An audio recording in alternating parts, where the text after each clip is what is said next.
3 April 2024 బుధవారం. ఈరోజు ఉత్తరం వారసులో ఉంటుంది కాబట్టి ఉత్తరం వైపు ప్రయాణించకూడదు.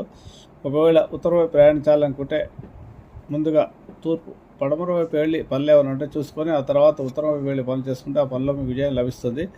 ముఖ్యంగా ఉత్తరం వైపు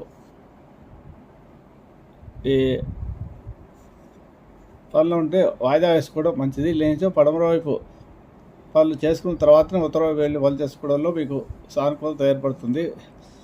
ఈ పడమర వైపు పనులు చేసుకోవడంలో ధనలాభం ద్రవ్యలాభం కూడా ఉంటుంది. ఈరోజు బుధవారం. విశ్వాస పారాయణము, గణపతిని గరికతో ఆరాధించడం వల్ల అధిక శుభ్రత. ఎవరికైతే ఏవైనా చాలా సమస్యలు ఉంటాయి, విఘ్నాలు కలుగుతున్నాయి, మీరు గణపతిని కొన్ని వారాలుగా ప్రతి బుధవారం గరికతో ఆరాధించండి. కొబ్బరితో దీప ఆరాధన చేయండి, గరికతో పూజించండి. అష్టోత్తర మార్చండి, 16 నామాలతో కానీ ఆరాధన చేయండి.